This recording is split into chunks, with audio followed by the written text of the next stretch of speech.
లోక్సార్ Telugu happy చేసి third service ఈ ఉదయకాల ఆరాధన క్రియేషన్గానే పేపర్కి ఆహ్వానిస్తున్నాం. Great you all in the name of our Lord and saviour Jesus Christ. ప్రభువు రక్షకుడైన యేసు క్రీస్తు వారి పునరుత్థాన నామములో మీ అందరికీ శుభములు సమాధానం కలుగునుగాక. ఈ దినము మనందరి జీవితాల్లో ముఖ్యంగా క్రైస్తవ విశ్వాసంలో చాలా ప్రాముఖ్యమైనటువంటి దినము. ఎందుకంటే క్రైస్తవ విశ్వాసానికి పునాది ఏంటంటే పునరుత్థానం. సో ఈ దినము మనం పునరుత్థాన దినాన్ని జరుపుకుంటున్నాము. మీ అందరికీ పునరుత్థాన దినము శుభాకాంక్షలు. Happy resurrection day. మీ అందరు కూడా మీ పక్కవారికి చెప్పండి, హ్యాపీ రిజరక్షన్ డే అని చెప్పుకోండి. పునరుత్థాన శుభాకాంక్షలు అని చెప్పండి. నేను యేసు ప్రభు వారు లేచాడు అంటాను, మీరందరూ అవును నిజంగా లేచాడని చెప్పాలి. తర్వాత జీసస్ ఈజ్ రిజన్ అంటాను, మీరందరూ కూడా ఇండీడ్ హీ ఈజ్ రిజన్ అన్నారు. యేసు ప్రభు వారు లేచాడు, యేసు ప్రభు వారు లేచాడు, యేసు ప్రభు వారు లేచాడు, యేసు ప్రభు వారు లేచాడు, యేసు ప్రభు వారు లేచాడు. Jesus is risen, Jesus is risen, Jesus is risen, Jesus is risen, Jesus is risen. ఈ దినము మన విశ్వాసానికి పునాది అయినటువంటి పునరుత్థాన పండుగ. ఎందుకంటే క్రైస్తవ విశ్వాసంలో ఎన్నో ఉండవచ్చు. యేసుప్రభు వారు చనిపోయిన వారిని లేపవచ్చు, గుడ్డి వారికి చూపించవచ్చు, కొంటి గురుట్టి మోగ చవిటి జలోదర పక్షవాయు రోగాలను పరుపు తీసుకొని లేచి నడుము అని చెప్పవచ్చు. అలాంటివి చేసిన వారు చాలా మంది ఉండొచ్చు, మనకు తెలియదు. బట్ చనిపోయి సమాధి చేయబడి తిరిగి లేపబడినటువంటి వారిలో బైబిల్లో ఆయన గురించి రాయబడ్డ మాట ఏంటంటే ఫస్ట్ ఫ్రూట్ అనే మాట రాయబడ్డది, ప్రథమ ఫలము అనే మాట రాయబడ్డది. అనగా బైబిల్ గ్రంథంలో చాలా గ్రాంధిక భాష, సంస్కృతం కూడా మిళితమై ఉన్నది. చనిపోయి తిరిగి లేపబడినటువంటి వారిలో, మృతులలో నుంచి లేచిన వారిలో ఆయనకున్నటువంటి పేరు ఏంటంటే ఆది సంభూతుడు అనే పేరు బైబిల్లో అపోస్తలుడైన పౌలు రాస్తాడు. కొలస్సీ పత్రిక 1వ అధ్యాయంలో, ప్రకటన గ్రంథం 1వ అధ్యాయంలో ఆది సంభూతుడు అనే మాట రాయబడ్డది. బిగ్గరగా చెప్పడం కొట్టి ప్రభువుని మనం భయపడాలి.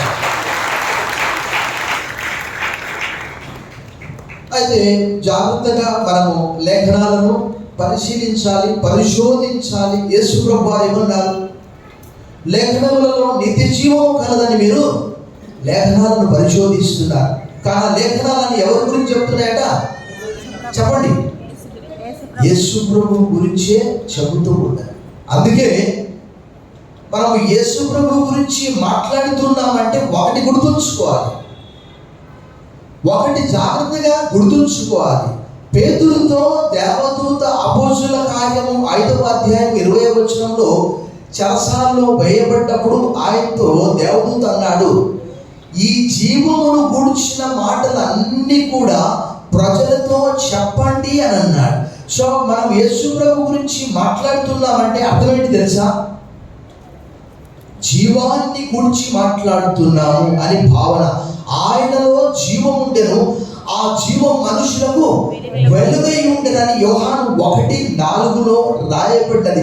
In him there was life and the life was light unto men అని ఆంగ్లంలో రాయబడ్డది. ఇది మనం లేఖన భాగం చదువుకున్నాం. మన ముందు బల్ల ఉన్నది, బ్యాప్టిజం సర్టిఫికెట్లు ఇవ్వాలి, బైబిల్స్ ఇవ్వాలి, మనకు చాలా ప్రోగ్రామ్స్ ఉన్నాయి. కాబట్టి మనం ఇది కొంత సమయం తప్పకుండా దైవవాక్యం ధ్యానం చేశాం. ఈ పునరుత్థానుడైన తర్వాతనే సంఘము ఆరంభమైంది. చాలా మంది క్రమంగా బైబిల్ చదవరు కాబట్టి సంఘము ఎలా ఆరంభమైంది అంటే కూడా ఎవరికి తెలియదు. అని చెప్పాడు, అడుగడుగున నేను చనిపోతాను, సమాధి చేయబడి తిరిగి లేపబడతాను, శాస్త్రుల చేత పరిచయుల చేత ఆయన అన్ని జనులకు అన్ని జనులు ఎవరంటే రోమా ప్రభుత్వం వారు ఆయనను కొడాలతో కొట్టి సిలువ వేస్తారు. ఆయన తిరిగి 3వ దినం లేపబడతాడు అంటే ఎవ్వరు కూడా సరిగా అర్థం చేసుకోలేకపోయారు. కానీ ప్రపంచమంతా అనుకున్నారు. ఏమనుకున్నారంటే ఇటు యూదులు అనుకున్నారు, పరిచయులు అనుకున్నారు, శాస్త్రులు అనుకున్నారు, సదుకైలు అనుకున్నారు, రోమ ప్రభుత్వం అనుకున్నారు. వీళ్ళు పీడ విరగడైంది.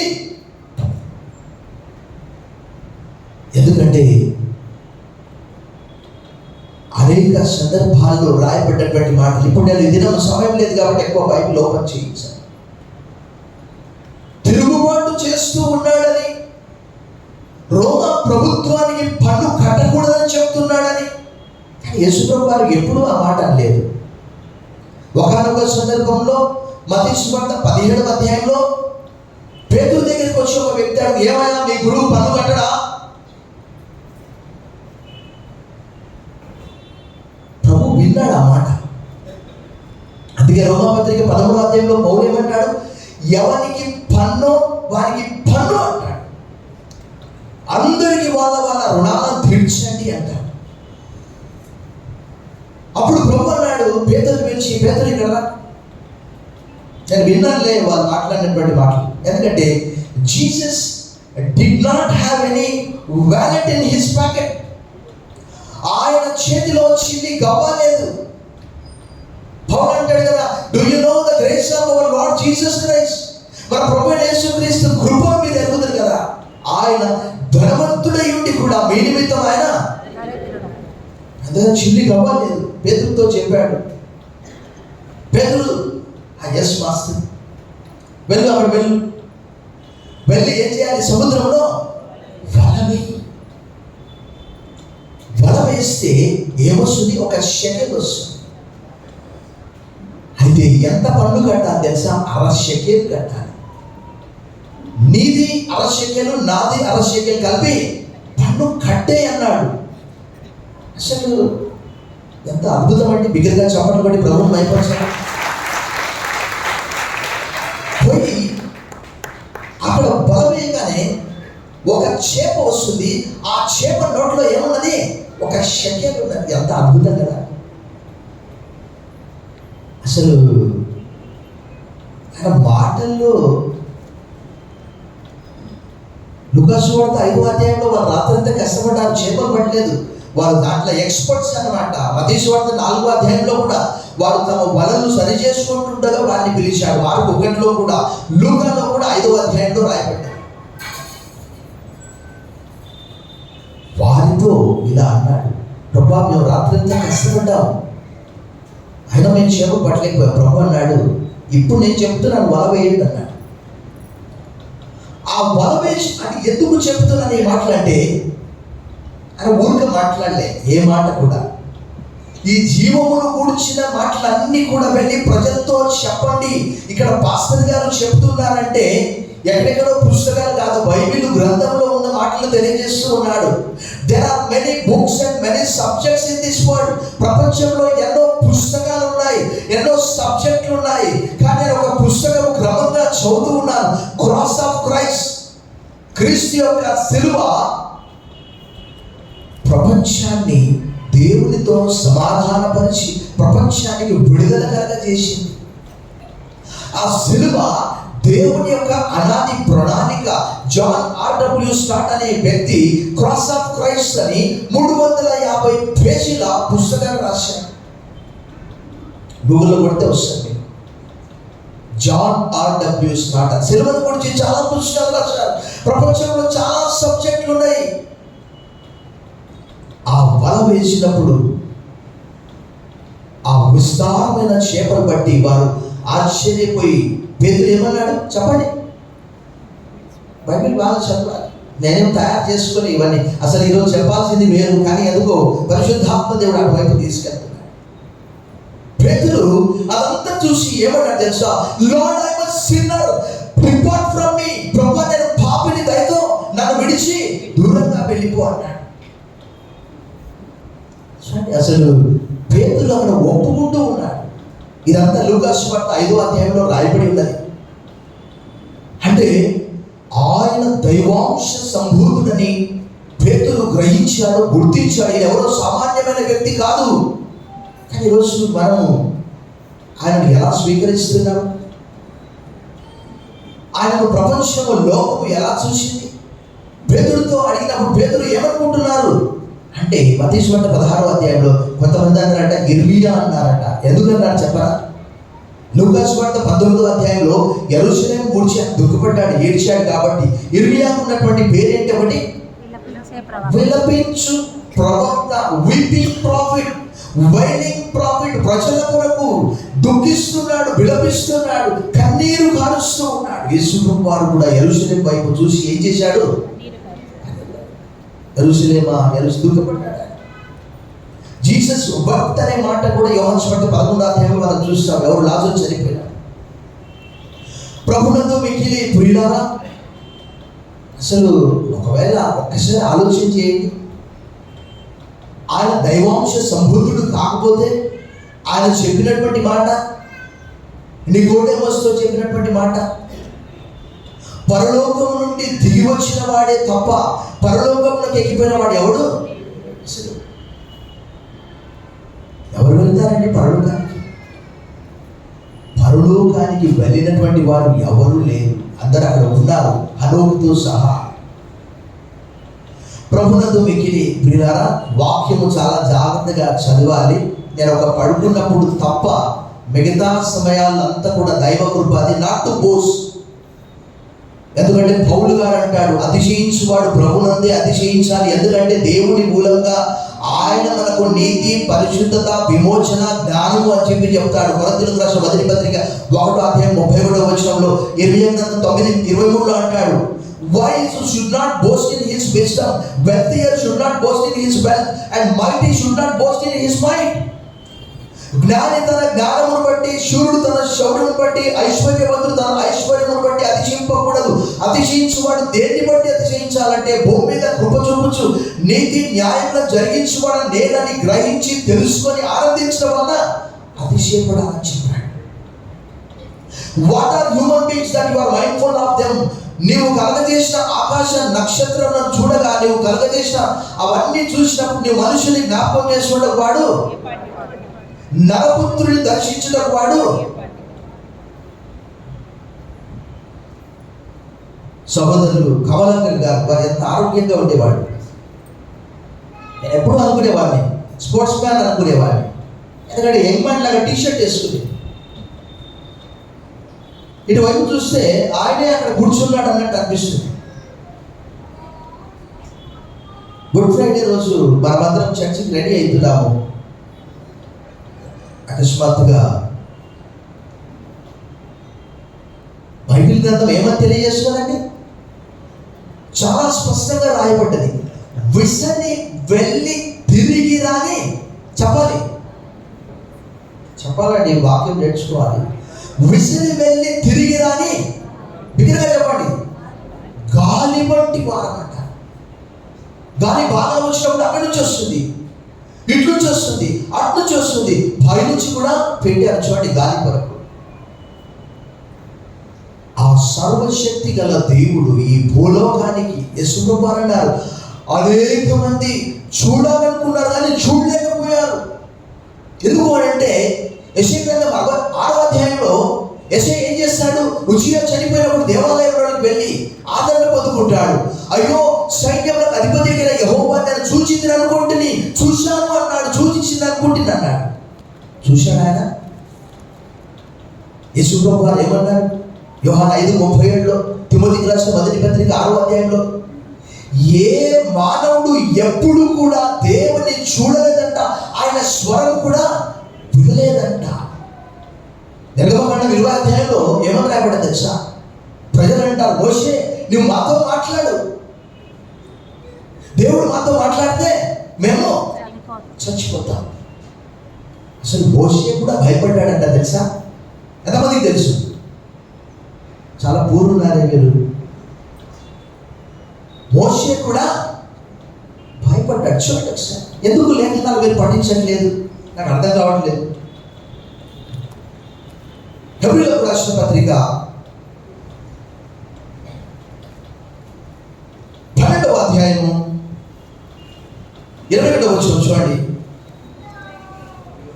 మరియు ఆ దర్శనం ఎంతో భయంకరంగా ఉన్నందున మోషే ఏమన్నాడు? నేను మిక్కిలి భయపడి. బైబిల్ చదవట్లేదు, బాగా పని చేస్తూ కూడా బైబిల్ చదవండి, పని చేస్తూ కూడా వాక్యం వినండి. ప్రభునందు మిక్కిలి ప్రియులారా, ఈ ఉదయకాలం బైబిల్ గ్రంథము తెలియజేస్తున్నది, మనం చదువుకున్నటువంటి లేఖన భాగానికి వెళ్ళి కొద్ది నిమిషాలు మనం ధ్యానం చేస్తాం.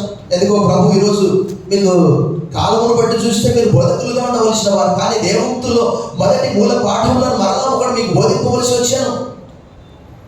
పాల్గొన ప్రతివాడు శిష్యువే. ఇంకా పోయినంత కాలం మీరు బేసిక్స్ నేర్చుకుంటూ ఉంటే ఎట్లా? బేసిక్ కోర్సులు నేర్పబడను, పోస్టర్ చూస్తాం. బేసిక్ ఇంగ్లీష్ నేర్పించబడను, బేసిక్ కంప్యూటర్ ఎంతకాలం నేర్చుకుంటాం బేసిక్. వాస్తవంగా నేను post graduation English language and teaching కొరకు ఉస్మానియా యూనివర్సిటీలో ప్రయత్నం చేశాను. బట్ వరుసగా 3 సార్లు అనారోగ్యమై హాస్పిటల్లో పడి చేయలేకపోయాను. పీజీఈఎల్టీ అంటారు. అంటే నాకు ఉన్నటువంటి ఆసక్తి post graduation in English language and teaching, ఆ కోర్స్ చేస్తే ఆ సర్టిఫికేట్ పెడితే 30,000 ఇవ్వాలి. ఎందుకంటే ఇంగ్లీష్ ల్యాబ్ ఎక్కడ ఉండదు. ప్రభుత్వం మిగిలి ప్రియులారా, పౌలు అంటున్నాడు, శిశువులు అంటున్నాడు. మనం ఎంతకాలం అలా ఉంటాము? అపోస్తలుల కార్యం 11వ అధ్యాయంలోకి వెళ్ళి కొత్త వాక్యం మనం ధ్యానం చేస్తాం. Acts of apostles chapter 13 verses beginning from 26. సహోదరులారా, అబ్రహాము వంశస్థులారా, దేవునికి భయపడు వారులారా, ఈ రక్షణ వాక్యం మన యొద్దకు ప్రొక్లమేషన్ అంటారు. దీన్ని 3 భాగాలు. మొదటి భాగం ప్రొక్లమేషన్. యేసు ప్రభువు వచ్చి ఆయన ఏం చేశాడు? శిష్యులను 2x2 తయారు చేశాడు. ఆయన అన్నాడు, నశించిన ఇశ్రాయేలు గొర్రెలందరికీ మీరు వెళ్ళండి అన్నాడు. మత్తయి సువార్త 15:24.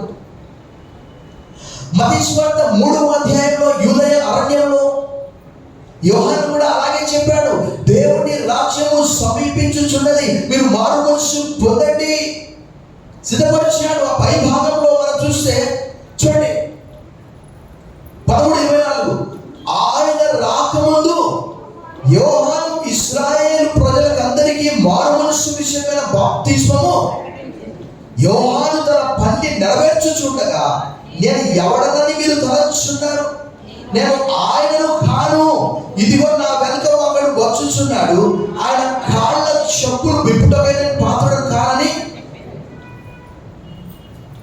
యెషయా 40వ అధ్యాయంలో ఆయన గురించి రాయబడింది ప్రవచనం. ఆయన యోహాను అన్నాడు, ఎవరంటే నేను అరణ్యంలో కేక వేయి ఒక శబ్దం వచ్చింది, వాయిస్ అన్నాడు. అంతే. వారు నువ్వు ఏలియావా? ఎవరు నువ్వు మెస్సియావా అంటే నేను కాదు అన్నాడు.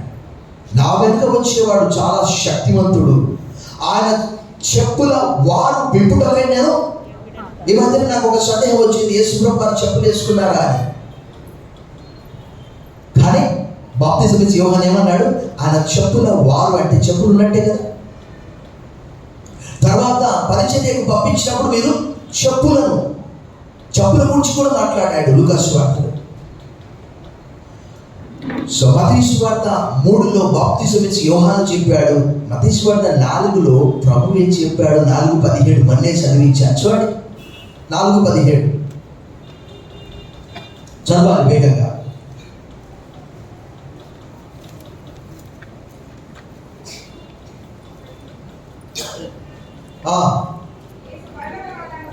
పరలోక రాజ్యము సమీపించి ఉన్నది. శిష్యులు చెప్పడం ప్రారంభించారు. మొట్టమొదట యోహాను చెప్పాడు, తర్వాత యేసు ప్రభువు, తర్వాత శిష్యులు చెప్పారు. ఈ రక్షణ వాక్యము మన యొద్దకు పంపబడి ఉన్నది అని అక్కడ ఉన్నటువంటి అనేక మంది ఉన్నారు. యూదులు ఉన్నారు. యూదా మతంలో నుంచే క్రైస్తవ మతం పుట్టుకొచ్చింది. దాని ఆఫ్షూట్ అంటారు ఆంగ్లంలో. అంటే చెట్టు ఒకటే, కొమ్మ వేరు. ఈ రక్షణ వాక్యము దేవుడు అక్కడికి పంపించాడు. తర్వాత మనం వేగంగా వెళ్దాం. యెరూషలేములో కాపురముండు వారును, రిజెక్షన్ ఇది, వారి అధికారులను ఆయననైనను ప్రతి విశ్రాంతి దినమున చదవబడుచున్న ప్రవక్తల వచనములైన. ఇక్కడ మనం ఆగుదాం. చూడండి, ఒకసారి ఆలోచన చేయండి, నా వైపు చూడండి. మత్తయి సువార్త 2వ అధ్యాయంలో జ్ఞానులు వచ్చి అడిగినప్పుడు యూదులకు రాజుగా పుట్టేవాడు ఎక్కడున్నాడు, మేము ఆయన నక్షత్రం చూసి ఆయన పూజించడానికి వచ్చామంటే హేరోదుకు అర్థం కాలేదు. అక్కడ ఉన్నటువంటి వాళ్ళు కనీసం ప్రతిరోజు మనం చదువుతున్నాం ఏమర్థం చేసుకుంటామండి? ఏ శాస్త్రులారా, కితాబ్ నికాలో పుస్తకం తీయి అంటే వారు ఈ పిల్లలు డ్రామాలు వేసినప్పుడు ఏం చేస్తారు? ఇలా తీసి చదువుతూ ఉంటారు. ఏమని? మీకా యొక్క ప్రవచనము 5వ అధ్యాయం 2వ వచనము చదువుతూ ఉంటారు. ప్రభువు కూడా చెప్పాడు, ఆ ప్రతి విశ్రాంతి దినమున చదవబడుచున్న ప్రవక్తల ఆ మరొక మాట అపోస్తలుల కార్యం 8వ అధ్యాయం 20వ వచనంలో ఒక నపుంసకుడు కదాకే రాణి కింద ఖజానాదారుడుగా ఉన్నాడు. యెరూషలేం వెళ్ళి దేవుణ్ణి ఆరాధించి మరలా తిరిగి వస్తున్నాడు. ఏ గ్రంథం చదువుతున్నాడు? బిగ్గరగా చెప్పండి, ఏ గ్రంథం చదువుతున్నాడు? ఫిలిప్ ఏమన్నాడు? నువ్వు చదువుతున్నా నీకు అర్థమవుతుందా అంటే, ఎవడైనా నాకు ద్రోహం చూపించకపోతే నేను ఎలా గ్రహిస్తానంటే, ఆ లేఖనాన్ని అనుసరించి ఆ 53వ అధ్యాయంలో ఎవరో ఆ వ్యక్తి చెప్పినప్పుడు ఏమన్నాడు? బైబిల్ నేర్చుకోవాలి. ఇదిగో నీళ్లు, చెప్పండి చెప్పండి బిగ్గరగా. అంటే దేని కొరకు? అంటే వెంటనే అంగీకరించాడు. ఆలస్యం. ఈ రక్షణ వాక్యం అది. పాత నిబంధన రక్షణ వేరు, కొత్త నిబంధన రక్షణ వేరు. చెరసాల అధికారి కూడా ఆ మధ్యరాత్రి అదంతా చూసి అయ్యా రక్షణ పొందుకున్నాడు, నేను ఏం చేయాలి? ప్రభు అయిన యేసునందు విశ్వాసం ఉంచు, అప్పుడు దేవుని ఇంటి వారు రక్షింపబడతారంటే ఆ మధ్యరాత్రి బాప్తిజం పొందుకున్నాడు. ఆ నపుంసకుడు అక్కడ వెంటనే బాప్తిజం పొందుకున్నాడు. ఆ మాటల్లో జీవం ఉన్నది. ఆ మాటలు వారి హృదయాల్లో ప్రోబడ్డావి. అపోస్తలుల కార్యం 2:37. బిగ్గరగా చప్పట్లు కొట్టి ప్రభువును మహిమపరచండి. బైబిల్ చదవాలండి బాగా. ఊరిగా గంటలు ఫోన్లో మాట్లాడితే సరిపోదు. వృధాగా వ్యర్థమైన మాటలు అవి. ఏమైనా జ్ఞానం వస్తుందా? చూడండి, అక్కడ రాయబడినటువంటి ఆ మాట మనం వేగంగా మనం వెళ్ళిపోదాం. ప్రవక్తల వచనం నేను గ్రహింపక ఆయనకు శిక్ష విధించుట చేత ఆ వచనములను వాళ్ళకు తెలియకుండానే.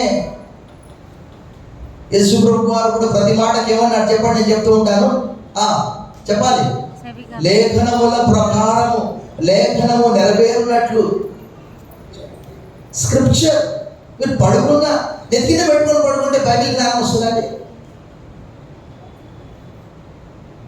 నెత్తిన పెట్టుకొని పడుకుంటే అంత దిగుతుందా?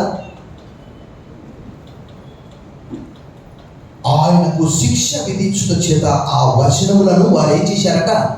నెరవేర్చారట. ఒక్క లేఖనం కాదు, ఒక్క లేఖనం కాదు, అనేకమైనటువంటి లేఖనాలు.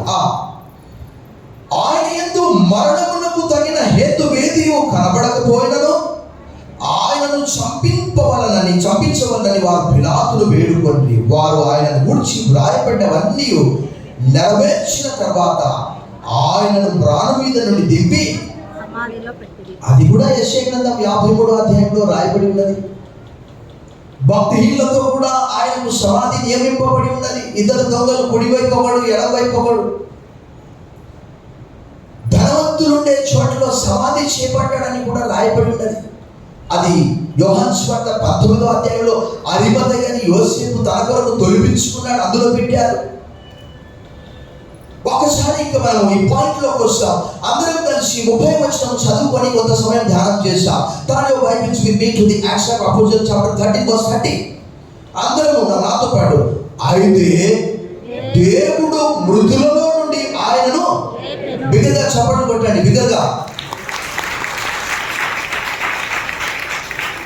ఇంటికి వెళ్ళిన తర్వాత కూడా మీరు జ్ఞాపకం చేసుకోవాలి నేను చెప్పిన మాటలన్నీ కూడా. ఒక చిన్న ఉదాహరణ చెప్పి నేను ఈ వాక్య భావం నేను చెప్తాను. ఒకనొక సందర్భంలో 17-18వ శతాబ్దంలో ఇటలీలో ఒక ప్రఖ్యాతిగాంచినటువంటి వాయిలన్ ఉన్నది. అవి దాదాపుగా ప్రపంచవ్యాప్తంగా 650 ఉన్నాయట. ఒక ప్రముఖ వ్యక్తి అవి తయారు చేశాడు. దాని ఖరీదు ఎంత అంటే మీరు ఆశ్చర్యపోతారు. ఒక్కొక్క వాయిలన్ 1,30,00,000.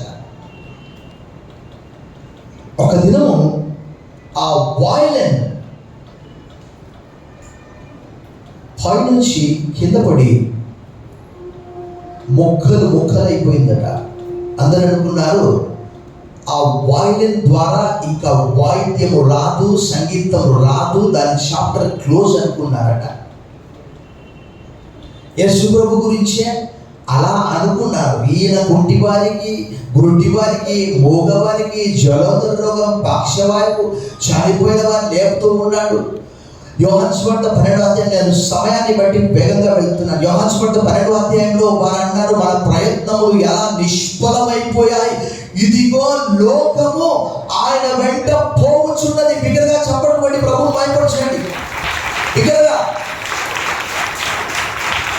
ఏందయ్యా ఎన్ని ప్రయత్నాలు చేస్తే కూడా ఆయన వెంబడించడం ఆగుతలేరు. ఆ వాయిలన్ ముక్కలైపోయింది. అయితే ఆ వ్యక్తి ఏం చేశాడు తెలుసా? ఎవరి దగ్గరికి తీసుకెళ్ళాడు తెలుసా? ఈ వాయిలన్ ఎవరైతే తయారు చేస్తాడో ప్రముఖ విద్వాంసుడు, ఆయన సాధారణ కార్పెంటర్ దగ్గరికి వెళ్తే ఆయన ఏమీ చేయలేడు. కానీ అతని వద్దకు తీసుకెళ్ళినప్పుడు ఆ వాయిలన్ అంతా కూడా చాలా జాగ్రత్తగా ముక్కలుగా అయినటువంటి వాటన్నిటినీ కూడా దగ్గరికి చేర్చి మరలా ఆయన అతకబెట్టాడు. మరలా ఆ వాయిలన్ ఎప్పటి వలె పాటలు పాడుచూ ఉన్నది. బిగ్గరగా చెప్పడం వాడి ప్రభు భయపడకండి. యేసు ప్రభు వారు కూడా భూమి మీద 33.5 సంవత్సరాలు జీవించి తర్వాత మనము మొన్నటి వరకు కూడా ఆయన శరీరం అంతా కూడా ఎలా నాగటి సాలు వలె దున్నబడ్డదంట. వీపులో ఎన్ని కొరడా దెబ్బలు చెప్పండి. ఎక్కడున్నారు మీరు? అసలు బస్ స్టాండ్లో ఉన్నారా? రైల్వే స్టేషన్లో ఉన్నారా? ఎయిర్పోర్ట్లో ఉన్నారా? కొంతమంది చెప్తున్నారు. అందరు బిగ్గరగా చెప్పండి, కనీసం ఈరోజు తెలుస్తుంది. చాలా తెలియనట్టుంది పాపం. ఊరుగా ఏదేదో టౌన్ హాల్కి వచ్చినట్టు వస్తూ ఉన్నారు. చాలా విచారకరం. బిగ్గరగా చెప్పండి, 39 కొరడా దెబ్బలు. బిగ్గరగా చెప్పండి. చివరికి చనిపోయాడా లేదా అని ఏం చేశారట చెప్పాలి. బల్లెముతో పొడిచారట. ఏమొచ్చాయట శరీరంలో నుంచి? చెప్పండి బిగ్గరగా. నీళ్లు, రక్తము. అంటే చనిపోయాడని గ్రహించారు వారు. అక్కడ ఉన్నటువంటి 4 సువార్తల్లో ప్రభునందు మిగిలి ప్రియులారా, ఆయన చాప్టర్ క్లోజ్ అనుకున్నారు. ఆయనను చంపేశాము అని అనుకున్నారు. కానీ ఆయనను చంపిన తర్వాత ఆయన చెప్పిన ప్రకారము, లేఖనాల్లో రాయబడిన ప్రకారము ఆయన 3వ దినము లేచి అందరినీ ఆశ్చర్యపరిచి 40 దినాలు ఆ కింది భాగంలో చూడండి, అక్కడ 31వ వచనం చూడండి ఒకసారి. ఆ గలిలయ నుండి యెరూషలేమునకు తనతో కూడా వచ్చిన వారికి అనేక దినములు కనబడెను. వారిప్పుడు ప్రజల ఎదుట ఆయనకు 40 రోజులు ఆయన అపోస్తలుల మొదటి అధ్యాయంలో వారు అనుకున్నారు, Jesus chapter is close, Jesus is no more. ఆ ముక్కలైనటువంటి ఆ వాయిలన్ ఎలా వాయిలన్ తయారు చేసినటువంటి ఆ వ్యక్తి యొద్దకు తీసుకొని వెళ్ళినప్పుడు ఎలా అతికించాడో అలాగే యేసు ప్రభు యొక్క స్వరము మోగపోయింది. ఆయన చనిపోయాడు, ఇక ఆయన చాప్టర్ క్లోజ్ అనుకున్నారు. కానీ తర్వాత మనం ఏం చూస్తాము?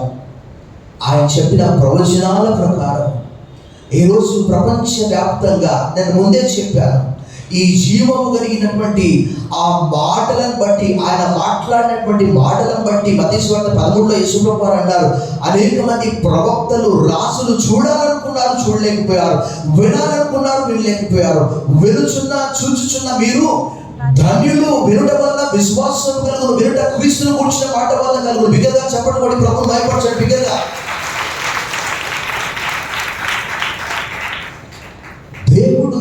ప్రభు యొక్క ఆ దేహాన్ని ఛిద్రమైపోయింది. అసలు శరీరంలో ఒక్క చుక్క రక్తం కూడా లేదు. చాలా సందర్భాలు నేను చెప్పాను, బహుశా ఐక్యారాధనలో చెప్పి ఉంటాను. బెల్హార్ అనే భూమి చూశాను ఎవరైనా? యేసు ప్రభు వారు ఆ కొండపైన సిలువ వేయబడ్డప్పుడు ఆ రక్తమంతా కూడా కారి ఆ కింద కొండ క్రింద ఎవరున్నారట చెప్పాలి, కుష్ఠరోగులు ఉన్నారట. ఆ కుష్ఠరోగులపై ఆ రక్తమంతా నీళ్లతో కూడా కలిసిపడి వారందరూ కూడా శుద్ధి పొందుకున్నారట. ఆ సినిమాలో చూపించారు. నేను రక్షించబడ్డ కొత్తలో అది చూశాను. బిగ్గరగా చెప్పడం కూడా ప్రభువు భయపరిచారు. ఈ యేసు ప్రభు యొక్క శరీరాన్ని ఎలా అయితే తలపై బొళ్ళ కిరీటము, చేతుల్లో మేకులు, కాళ్ళలో మేకు, పక్కలో బల్లెపోటు, వీపులో 39 కొరడా దెబ్బలు ఎలా అయితే కొట్టించబడ్డాడు, అయినప్పటికీ కూడా దేవుడు మరలా ఆయనకున్నటువంటి శక్తి చేత, సృష్టికర్త కాబట్టి ఆయనను తన శక్తి చేత లేపాడు అనే మాట ఇప్పుడు సమయం లేదు. కొరింథీయులకు రాసిన మొదటి పత్రిక 6:14 రాయబడ్డది. దేవుడు మన ప్రభువును లేపెను, మనను కూడా ఆయన లేపుతాడని అపోజిట్ పౌలు చెప్తున్నాడు. నీ జీవితంలో, నా జీవితంలో, మన జీవితము చిన్న భిన్నమైపోయి మొగ్గలైపోయి, ఒకవేళ వ్యాపారంలో నష్టము, ఆర్థిక సమస్య, అనారోగ్య సమస్య, కిడ్నీ ఫెయిల్యూర్, దీర్ఘకాల వ్యాధులు, అవివాహితులు, సంతానలేమి, నిరుద్యోగము, ఏదైనప్పటికీ కూడా దేవుడు అన్నాడు, is anything too wonderful for the lord, is anything too hard for me. బిగ్గరగా చెప్పండి, కొట్టి ప్రభువును భయపరచండి. బిగ్గరగా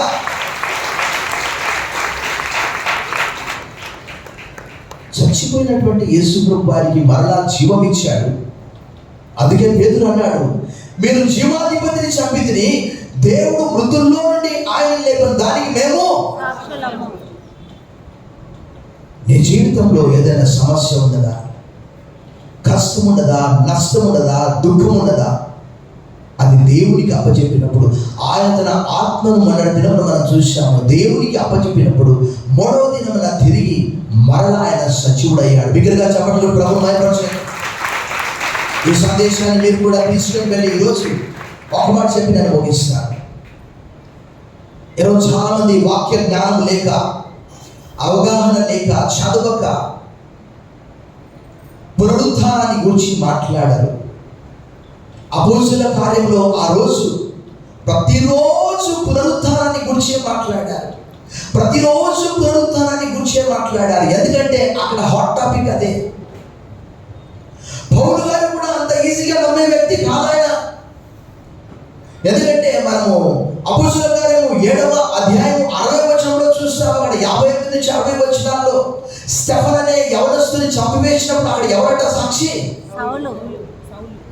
సౌలు సాక్షిగా ఉన్నాడు. ఆయన 9వ అధ్యాయంలో ప్రభువును చూశాడు. ఆయనకు ఉన్నటువంటి అధికారము చేత దమస్కు మార్గంలో క్రైస్తవులను హింసించాలని వెళ్తూ ఉన్నాడు. ఆయనకు ఎవరు కనిపించారు? యేసు ప్రభు వారు. అందుకే ఆయన నేరుగా సూర్యుని చూస్తేనే మనకు ఎంతో కంట్లో ఉన్న సరసన నాలని కట్ అయిపోతాయి. దేవుడు కోటి సూర్యుల కాంతి కాబట్టి అక్కడ ఆ ప్రకాశవంతమైనటువంటి వెలుగు చూసినందుకే ఆయన కంటి చూపు పోయింది. కంటి చూపు తప్పుగా ఉన్నదా? ప్రభువుకు మిక్కిలి ప్రియులారా, మరలా ఒకసారి ఆ వాక్య భాగం చదివి మనం ముగించుకుందాం. 11:30 అయితే దేవుడు మృతులలో నుండి ఆయనను. ఈ దేవుడు ఏదైనా చేయగలడు. యెహెజ్కేలు గ్రంథంలో కూడా రాయబడ్డది, నరపుత్రుడా, ఎండిపోయినటువంటి ఈ ఎముకలు తిరిగి జీవింపగలవా అంటే అతను అన్నాడు, ప్రభువా అది నీకే తెలియదు, నేనేంటి? ఆ ఎముకల లోయలో ఆ ఎముకలతో మాట్లాడినప్పుడు వాటికి మరలా చర్మము, మాంసము, కండరాలు వచ్చి అవన్నీ కూడా గొప్ప సైన్యములైనట్టు అక్కడ రాయబడ్డది.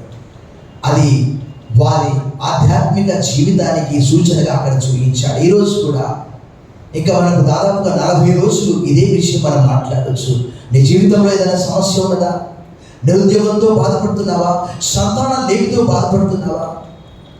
90 సంవత్సరాల శారా, 100 సంవత్సరాల అబ్రహాము, మృదుదైనటువంటి ఆ గర్భాన్ని కూడా దేవుడు తెరిచాడు. ఆదికాండం 18:14 దేవుడు అన్నాడు, is anything too wonderful for the Lord, యెహోవాకు అసాధ్యమైనది ఏదైనా? దేవుడు అన్నాడు, let there be light, and there was light, and God saw it was very good. దేవుడు వెలుగు కమ్మని పలకగా వెలుగు ఆయన. చూసాం, నువ్వు లైట్ అయ్యి చూసాం ఇక్కడ నుంచి. అంటే దేవుడిలో ఉన్నటువంటి ఆ శక్తిని బట్టి ఆయన పునరుత్థానుడై ఈరోజు పరలోకంలో ఆయన దేవునితో కూడా ఉన్నాడు. తనలో వచ్చినట్టు మనం ప్రార్థన చేస్తాం.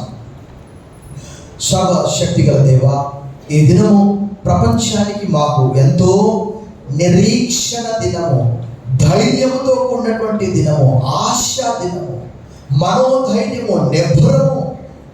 మరణాన్ని మీరు ఓడించి మరణములకు సమాధి చేసేసి సజీవునిగా నీవు ఈ దినము సమాధిలో నుంచి బయటకు వచ్చావు. అనగా మాకు కూడా ఒక నమ్మకం ఉంటున్నది, ఒకనొక దినమున మేము కూడా లేపబడతాము. పునరుత్థానము జీవము నేనే, నా యందు విశ్వాసం ఉంచువాడు చనిపోయిన తిరిగి బ్రతుకును, బ్రతికి నా యందు విశ్వాసం ఉంచువాడు ఎన్నటికీ చనిపోడు అన్నారు. I am the life and resurrection. ఇవాళ దినములు బట్టి, ఈ శుభప్రదమైన నిరీక్షణను బట్టి నీకు వందనాలు చెల్లిస్తూ యేసు నామములో ప్రార్థిస్తున్నాం తండ్రి, ఆమేన్.